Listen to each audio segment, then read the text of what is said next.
And howdy Twitchers, welcome back to DJ Times Twitch channel. I am Jim Tremaine, I'm the editor of DJ Times Magazine, and today we're connecting with a familiar face and a long-known talent here in New York City, DJ Melissa Nikita, there she is, for recent attendees of DJ Expo, the trade show in Atlantic City, New Jersey that DJ Times has produced since 1990. Melissa Nikita has been a mainstay. She's often working with Denon DJ. Melissa is there on the decks, demonstrating the company's latest products and interacting with DJs of all stripes who come down to DJ Expo, which is running August 9 to 12 this year at the Hard Rock. But back to Melissa, in addition to being an official endorser for Denon DJ, she is a very talented DJ producer. She was brought up in the rich New York City scene, and she was on the dance floor of many top clubs, but she also began to DJ in workplaces and get residencies at places like Centrofly. Additionally, as a techno DJ, she's played several festivals like New York City's Electric Zoo, South America's I Love Techno festivals. And if you look on Beatport, she has techno productions and remixes that go back a decade. And in the recent pandemic times, she's turned to Twitch with her Tech Tuesday live stream, which just reached its 59th installment. So now we present to you DJ Melissa Nikita. How you doing?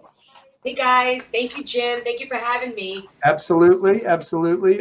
So we are in Long Island, and I think you're in Brooklyn. Is that right?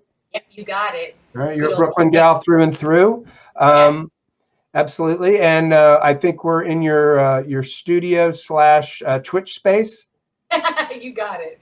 Okay. Yeah, I have a nice attic, nicely treated with great soundboards. My boyfriend is an amazing soundboard engineer, so I have a nice treatment as well. It's been awesome up here. Nobody bothers me, so it's a great little hub I have going on. That's awesome. That's awesome. Kudos to the fella who knows what he's doing up there with the soundproofing. Yeah. So let's get into your musical background. I always like to ask all the DJs where that musical spark happened. So for you, what got you grooving as a youngster? What were your earliest musical memories, the ones that really stuck with you?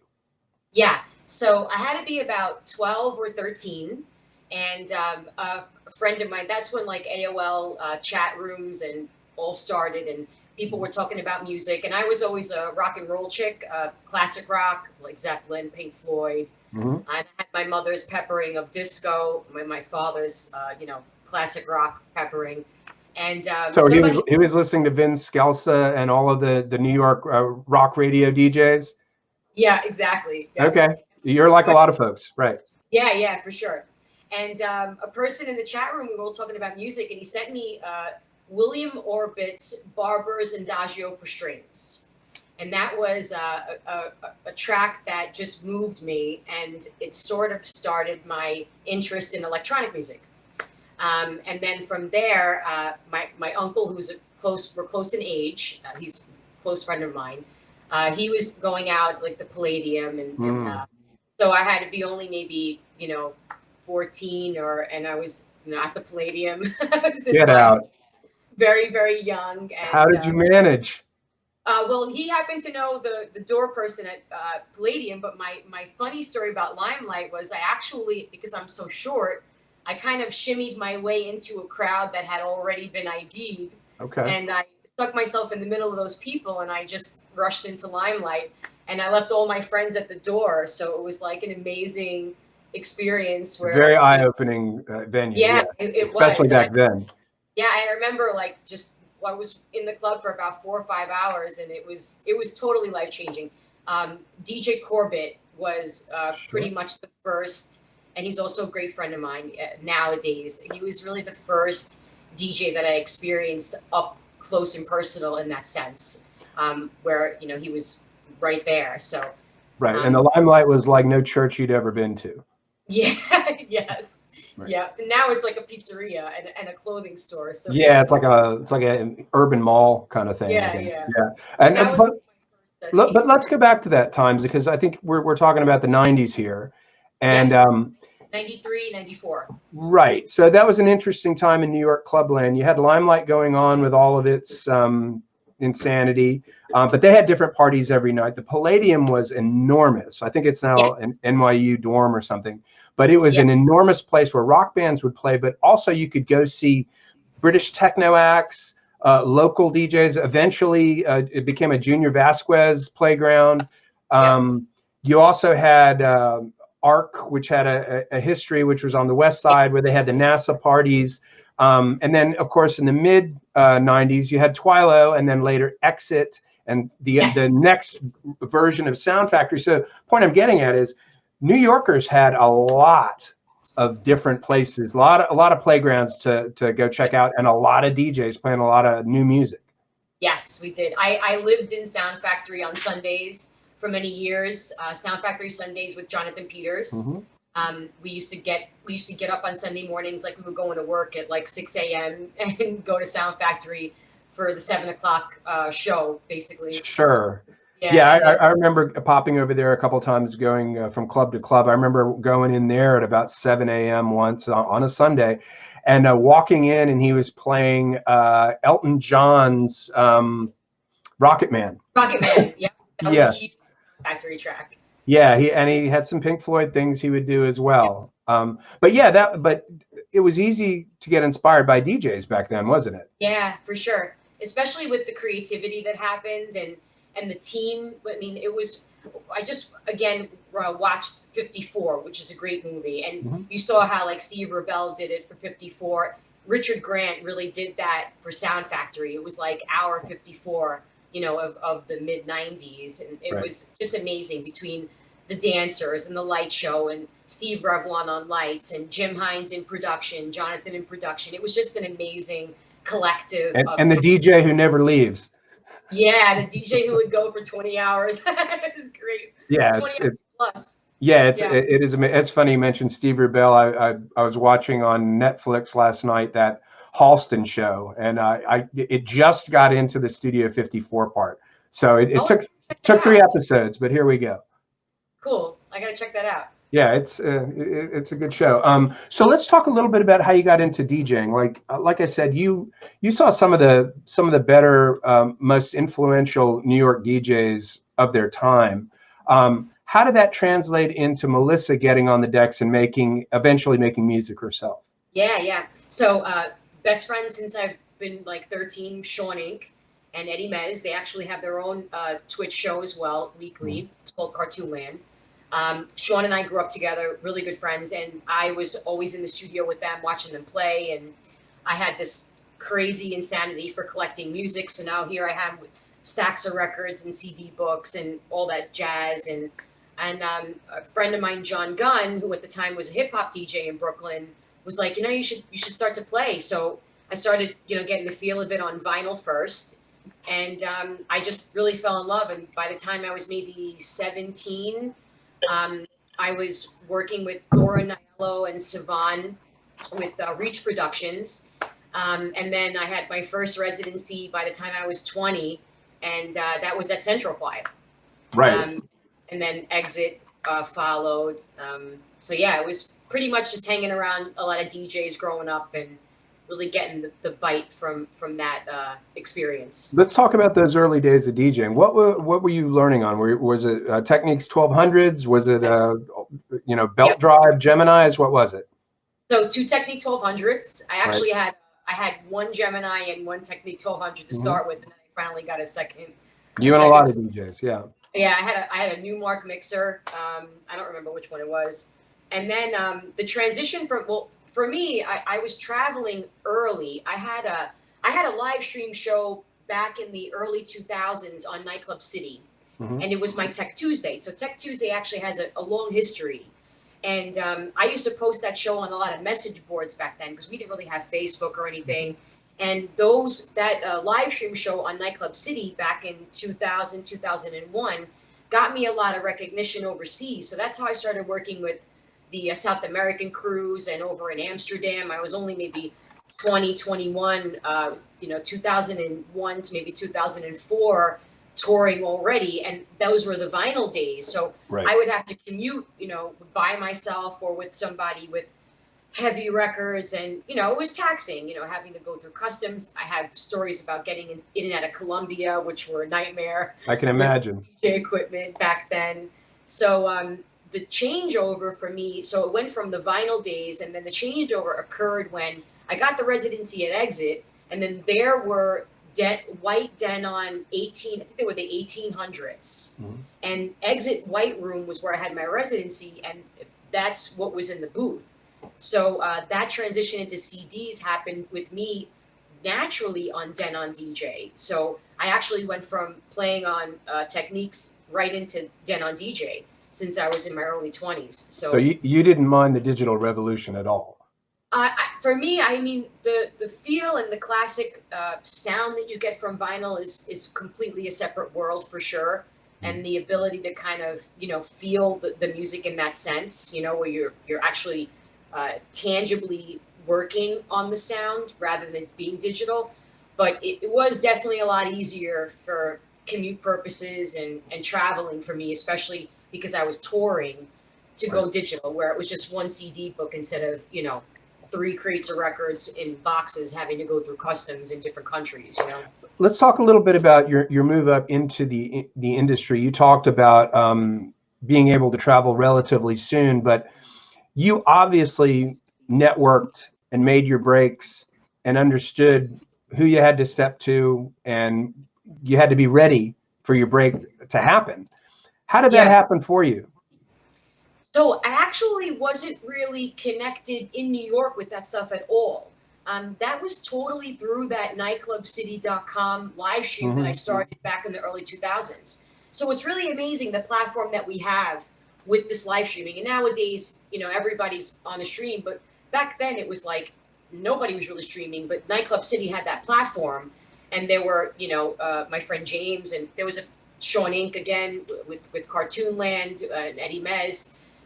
So really that was like the stepping stone where I, thank God, had the approach where for me, I was playing more of a Schranz techno, which was very fast paced. And I must say, in New York, it was hardly accepted. I was going to say techno was not that big back then, and it's much bigger now. But at the time, you think of New York, you think of house and hip hop.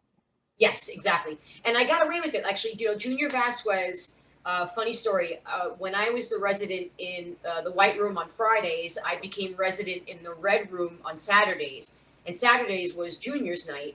And Junior didn't like any other DJs playing in the club during his nights. But because my style was so different, I was actually one of the only DJs that was able to keep my music on, and he didn't shut me off because it was a different sound, and we always got along in that sense. So I always pay Odom to JV for allowing me to do my thing. But because it was so different and more European, my approach was more people hitting me up on the stream saying, would you like to come play for us overseas? So I really people found you.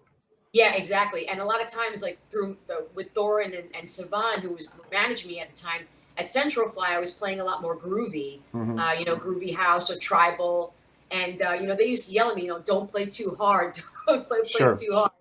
And then I started working at Club Abyss on Wednesdays with Manny the Greek. And Manny would say, I used to have to open for Manny. He used to play, don't play too hard. But then there were some nights where I just went in and the whole crowd loved it. So it was always an interesting feat for me to, turn the crowd from what I was told to play into what I wanted to play, and then show the promoters, look, you had a good party tonight, So it had to blow your mind a little bit when you went to Europe the first time, and especially South America. I'll tell you very briefly my experience first going to South America. I went to this thing called the South American Music Conference in, must have been 2004. It was in Buenos Aires, Argentina. And, I thought I was going to go down there and hear a bunch of Latin house, and nope. The harder, the better. They like to get bludgeoned with beats. And I was not ready for that. I had no idea that's what it was going to be like. But that must have been pretty cool for you. It was awesome. And the venues I played were amazing. And after the clubs, I played after hours at villas that you would not, with marble walls and marble ceilings. It was really an amazing experience. And I have to say, I have to pay Odom to my mother, because I don't even know how she allowed me to go. I must, because I was only 23 maybe, and I was like, I'm going to Colombia, and she's like, all right, I'll be praying this weekend, you know. Yeah. So, Yeah, that's one country I have not been to, but I've heard a lot of interesting DJ stories, and they were not all from Eric Murillo. They were from other DJs who've. yeah. It can be a challenge down there. Yeah. Colombia. I went to Medellin. Medellin was amazing. The clubs down there were just the people are just awesome, and the energy that they brought to the table was by far one of the best few years of touring for me, because at that time, like as you know, it wasn't really prominent in our city. No, not It really. was The big techno DJs were playing tiny rooms in New York City, yeah, and yep, they would be treated like rock stars in Italy or Germany or the Netherlands. So yeah, yep. when you got to go to Europe, that also had to like blow your mind a little bit because So they're yeah, very open to a lot of different sounds. yeah, and at the first festival I played was called Technova Festival, and it was with DJs that are so notable on today's stage. I played with Bart Skills, Secret Cinema, to name a couple, and that was at that festival in the Netherlands, which was awesome. And yeah, it was like 4,000 people, and to me at that time, because I mean now we have festivals that are Mhm. tens and tens of thousands, but for me that was like one incredible experience, and that was a vinyl only party. I Right. actually messed up my it was the first time for me on European military time, so I distinctly remember them telling me my set was 1,400 hours, and I thought it was 4 p.m. instead of 2 p.m., and I didn't show up on time, but thank God somebody swapped out for me because of my my mishap. Yeah, I have a similar story that can't be told on Twitch related to a missed flight because of military time. Oh my God. Yes, it involved Copenhagen and Nazis. I'll tell you about it later. Oh my Uh, God. yeah, yeah, it's a hell of a story. But let's get back to but also the Netherlands was a place that I kind of got wrong first too. I thought it was going to be all trance, and Yeah. they love their techno and house over there. When you go to Europe, the one kind of thing you don't really hear so much there now is what's super popular here, which is bass music. Yeah, exactly. Yep, it's true. It's definitely an interesting market, to say the least. And it was the first time I experienced the way they like now here at festivals they have the exchange that they use there. You couldn't pay with like money. Right. You had to go buy chips of plastic.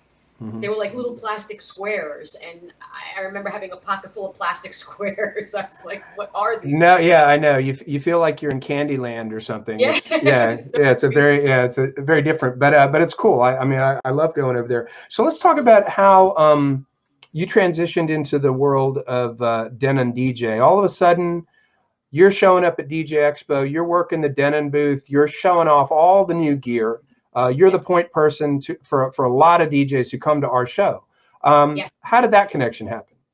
Yeah, so that was like a gift from God, as I say. I was working at the time at Sankey's in New York City, Mhm. and I had That was a my Centro Fly party, right? so Sankey's was oh, I'm sorry. So I'm sorry. District 36 was before Sankey's. Sankey's. Yeah, Yes. sorry, So wrong I one. Yeah, it was yeah on the so, west side. Yep. yeah. So I was working at District 36 at the time. I was a DJ in the basement, Mhm. and I had my Denon. I think it was my 5000s, and they had a leak upstairs that got my equipment all wet.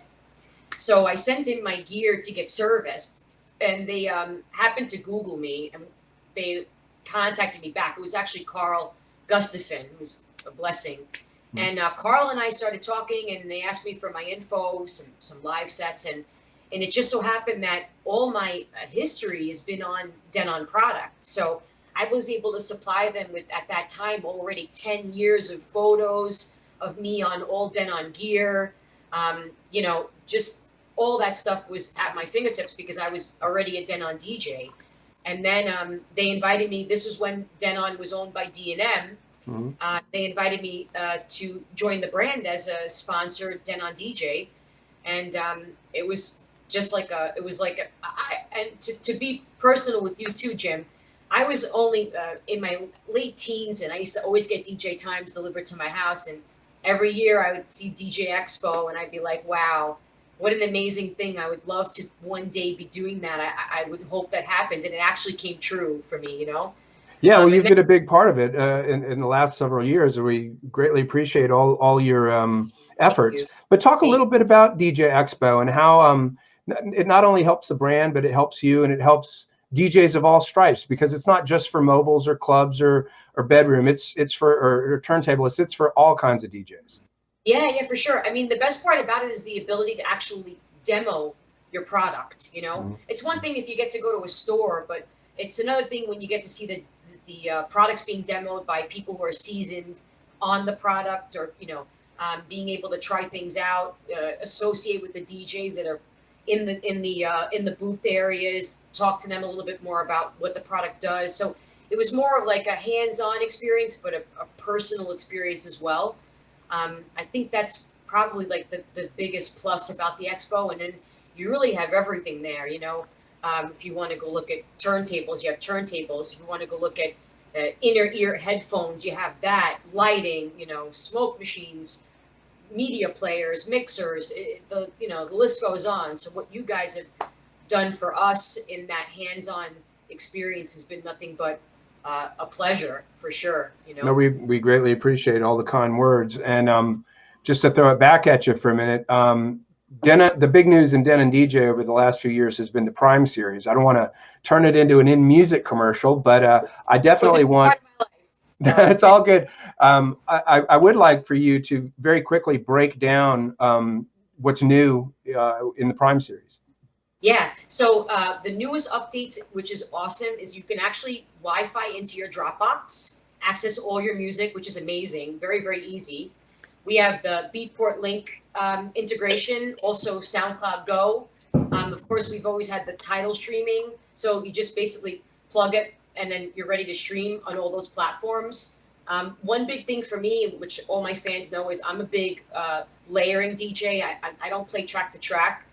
So for me, I always need to use, 3 to 4 decks. And these media players have the ability to play 2 decks, 2 channels per deck. So with the new upload to the firmware, you can actually have that dual layer capability where you can see your waveforms on the screen. So instead of you having to toggle between your layers and then not know what your channel 2 is doing unless you toggle over, now you can see what your second channel is doing right on your media player. So that's a great feature for sure for me personally. Right, and for people who don't know, Dena and DJ is owned by In Music, which has a Yes. very, very large dedicated group of research and development people. So they have been ahead of the curve in the DJ market, and they've done very well. Let me transition here into music and the techno scene. We were talking about it in New York. It really wasn't until, from my perspective, about 5 or 6 years ago that the bigger techno DJs really started to fill it out here in New York. The Nicole Yeah. Mudabers, the Adam Beyer, those people, and a lot Yeah. of it started with Output in Brooklyn, a club that's no longer around. They started bringing in a lot of those DJs, and I noticed that it was the demo was just so much younger than it was, old house heads like me. But it was kind of exciting because they were filling up bigger venues even beyond Output. Talk a little bit about that and how things have turned around for the techno scene in New York, but also in the United States. Yeah, I mean, I always make a joke to the people that told me not to play hard, because now everybody's into techno. I mean, there was only a handful of us, Agent Orange, DJ Becca, 2 good friends of mine from the city, besides Corbett, who would really get into that nitty gritty techno scene. And then out of nowhere, in the later 2000s, into the teens, now you have Chris Liebing, who I remember. Chris is one of my favorite DJs. I used to go see Chris at the Tronic treatment parties at Sullivan Room. Sullivan Room, absolutely, yeah. Yeah, Sullivan Room had Tronic on Tuesdays, one of the best hands down parties ever. And that was a And fun little club. yeah, Serge did that place right. And they had the best underground techno DJs from Germany, from Europe, and Yeah. and that's sort of kind of where the term came. And I remember talking to Chris, because Chris is a friend of mine, especially Tina, his ex-wife. And I remember talking to them at Sullivan Room saying, like, you guys have no idea, like, your music is blasted through the rooms of Sound Factory, and it's going to be so big here. And they didn't believe it until it happened, and now it's such a change. Like everybody is techno now. You know, it's Yeah, like it's it's crazy. yeah, Yeah, and Sullivan Room, I had some incredible nights there. I mean, any place where you can go see Josh Wink or Christian Smith and have a yeah. pint of proper Guinness. I mean, what's wrong with that? You know, like that. Exactly. Yeah, we did some events in there, and it is a sorely missed room, and but that was kind of what was propping up the scene during the Yeah. early 2000s. Yeah, it definitely did. Definitely did. It definitely that Tronic Party had a huge hand in the turn of the genres in our city for sure. It Mhm. was more like an introductory platform for techno because there really weren't any. I mean, there were techno parties, but nothing that's bringing in the DJs that are now the biggest DJs in the world. Yeah, it wasn't a regular thing except for that place because it was Just it was yeah, put on by true believers. That was yeah, what the vibe was. So you could go yeah, see Marco Bailey, in the middle of the yeah. week. Mark was my buddy. Oh Yeah, well, he tore that place up. yep. So talk a little bit about let's get into your studio work because you've been remixing music and producing music for a long time. What's in your studio? We don't want to go down every plug-in rabbit hole, but give us an idea of what your DAW is and maybe if you have any outboard or hardware in your studio. Yeah, yeah. So I'm an Ableton chick. Love Ableton. I'm on Ableton 10 Suite. I didn't upgrade yet. Okay. In terms of hardware, I'm an in music girl by heart. So I actually have the Hammer 88 M Audio, nice Hammer 88. That's my keyboard back there. I love my Akai MPK Mini. That's my go-to. I use that a lot with Omnisphere, for example, Right. for synth production. I also have a Moog Sub Fatty, which I utilize a lot as well. I love like plugin wise, like I love Zebra. Zebra's a great tool to like create synths in. I still use Omnisphere. Um, like I love Nerve in terms of like drum machine type of stuff. But yeah, I've been in productions like more hard into productions for the past like 10 years. Mhm. I'm with Marco Bailey's label, Bonsai Progressive, Funk and Deep. Mini Tech is a favorite of mine as well. But yeah, definitely a couple of remixes I have coming out this year. One with Subtech Music. I just completed a remix with my friends over at Oscuro in the UK. And I'm working on an EP for Mini Tech and for Funk and Deep. But yeah, my definite go-tos are you really honestly with what you have in terms of plugins now, outboard gear, it's awesome. But for me, I can utilize my MPK Mini, for example, just in terms of with synth programs, whatever's in Ableton. Like I'm an Arturia freak, so anything Fab filter wise is awesome. But yeah, But it's always interesting to talk to somebody who was making some music before the massive digital revolution, who actually understands a little bit about hardware. And, of course, I forgot, oh, yeah, you have a connection over at In Music. So you might have yeah, for those who don't know, In Music has a Kai, and I can't even remember all the brands right now. Newmark, Newmark, Rain, Brain, but in yeah, terms of production, they have a production few, stuff. Yeah, I mean Akai, I'm M audio. Audio. Yeah, two of the biggest for me, especially in my studio. Akai Okay. always hands down. Whenever you need anything, you could just look up Akai, and you're pretty much set for Yeah, sure. absolutely. So let's get into how you've spent the last year. I know that you've done a lot on Twitch, and we'll get into that for a second. But for a DJ who's used to connecting with people and playing parties, and what was the last year like for you? So I was lucky with the stream. It kept me a little bit more fluid in the business. I was still working on some underground events here in New York, also in New Jersey. New Jersey had a lot of outdoor events that went on.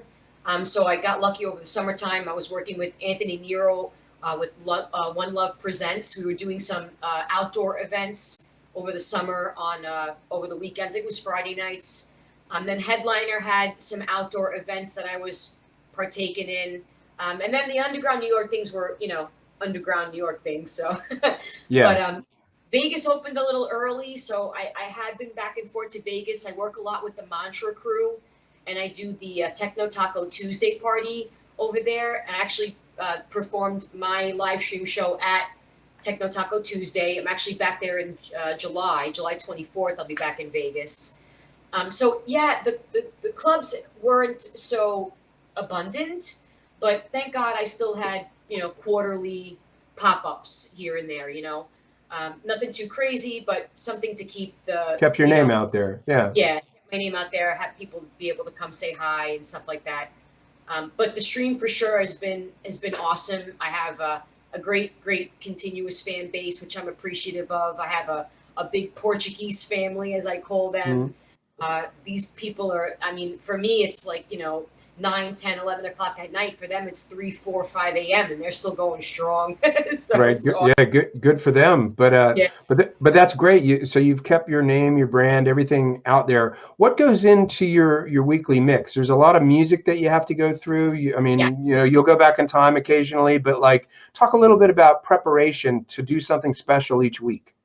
Yeah, so it's a lot of work. I need at least 80 tracks a show, basically, to cover the 3 hours, just because I'm layering a lot. So there's really not just, one track here, one track there. It's one track is a tool, and then the other track is going. I have maybe a track with the vocals, so there's always a lot going on. So usually, like Mondays, I'll back her down and set up my set, but during the week, I'm downloading promos or, going through new music on Beatport, digging through. I try to make my show fresh each week. I try not to play the same music unless I'm kind of repping stuff that I found that was interesting from the week prior, only because I like the rotation of, new tracks, new artists, keep a fresh type of vibe.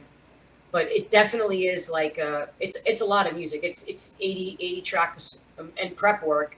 It was a lot easier to throw a CD in without cue points back in the day, or throw a record on without having to worry about, maybe you just made your marker and a couple of X's on the front if you like the B side over the A side. Right. But now it's like, cue points and loops, and it definitely makes your set more intricate and a lot more mechanical. You're able to do a lot more nowadays with it being digital, but it definitely is a lot more prep work than it was back in the day when you just kind of, put Dove the vinyl, in. threw a Yeah. CD in, and you just played. See where it took you. Yeah. Yeah, for sure. So let's talk a little bit about streaming in the sort of post-pandemic world. When people are going to go back to festivals, which I guess it's going to start up again in the fall, in the winter, clubs, some places it's still happening. New York, not quite yet. How important are streams going to be? It's going to be a different vibe because people, I think, maybe just want to go there to hear the new music. Maybe not Yeah, necessarily get their yayas out in the same way that they did during the pandemic. yeah, for sure. I agree. Something that also intimidates me, because I like the consistency of having my friends and my fans join me. I think Tuesday is a great night because, Mondays you're kind of burnt. If you did have a long weekend, you don't really want to be on the computer. At least that's me personally. Like, I don't want to Mhm. be really surfing around on Mondays. Tuesday, I think, is always like a good night, but I have a feeling it will change, especially in the fact that people are going back to work. So, if you're going back to work and you work all day, maybe you want to watch TV instead of sitting on the computer.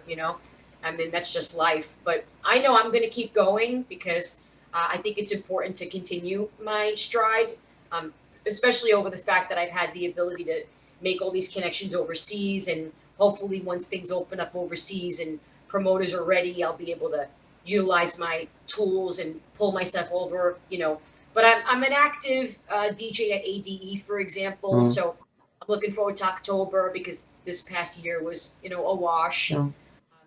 Yeah, But yeah, it's been tough, and I know that a lot of people are very excited to kind of do anything at this point. I've noticed I've been getting a lot of those tour schedules from DJs and bands for the fall and the winter. There have been some venues that have rooftop bars that are opening in New York. yeah. How do you see the reopening in our world for I DJs? think I think the out. Thank God we're reopening in the warmer weather. That's for sure, because I think with regulations, I don't think that if the weather was warmer it would have been as speedy as it's been. But we are, just as you said, we're lucky here now. A lot of those open air venues are opening. I know my friend John Paul at Trust Us has been Mhm. doing a lot of open air events. He's always got a great party. I'm excited for Brooklyn Mirage personally, my friend Jermaine and Chris Mass, for them to get their party going again as well, because Brooklyn Mirage is an amazing venue with awesome talent. And then there's, smaller spots that are exciting. I mean, personally, I do a lot of work at 46 Lounge in Totowa, New Jersey, and they had a patio section actually just renovated. I'm back in New Jersey on June 3rd with the 46 Lounge crew. It's called the Get Down. That's their promotional company. So yeah, I think the indoor clubs are going to take a little more time. I'm hoping that they don't, really push for vaccinated people, because I feel like, some people with the vaccination thing, I understand, but a lot of people don't want to get the vaccination for other reasons, and it would be a little unfair for people to. Yeah, well, yeah, that's a different podcast.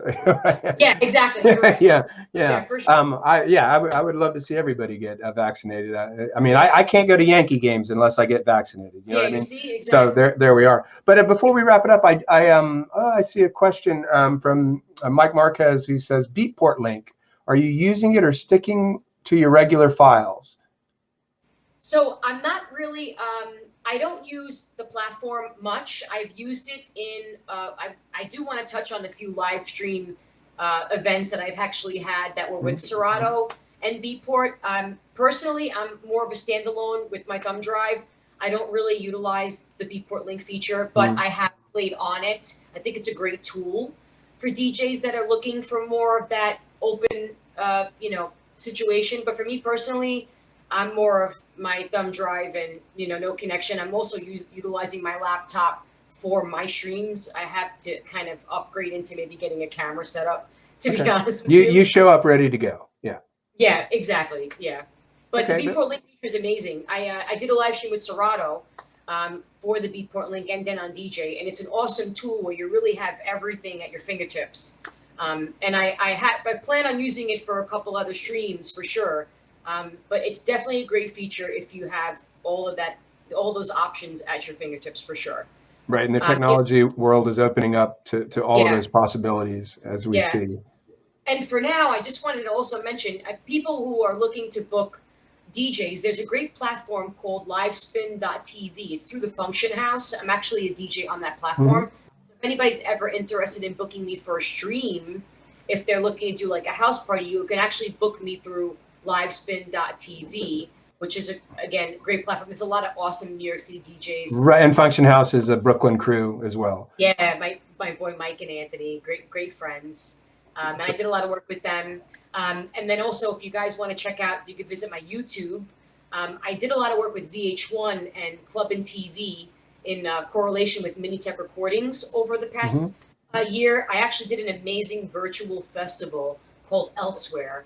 It was green screened, but it looked like I was on planet Mars in a club. It was amazing. Star Wars DJ, yeah. Yeah, it was pretty cool for sure. Cool. So before we wrap up, what else do we have to look forward to from Melissa Nikita in 2021? Yeah, so like I mentioned, June 3rd, I'll be in Jersey at 46 Lounge. I got a couple of remixes and originals coming out with Funk and Deep, Minitech, and Subtech Music, so look out for those. And then I'm just excited for the reopening of our city, Vegas in July, and hopefully things will start rolling back to normal, because it's been a little bit of a sad trend in not having my fans in front of me, though I do have them in front of me on my computer. Right. Well, and you got a hell of a space there, I got to tell you, because the sound is terrific. Thank you, Jim. Thank you. So kudos to the fella. So Melissa Nikita. So you'll see what's me, that? You'll see me in August at the expo. Absolutely. So everybody, thank you so much. And Melissa, as always, it's been a pleasure. And check her out. She's got a website, melissanikita.com, and she's on all social platforms. And especially on Tuesdays, check her out on Twitch. Thanks, Melissa. Jim, have a blessed night. Good to see you. You too. Thank you. Ciao, everybody. Thank you.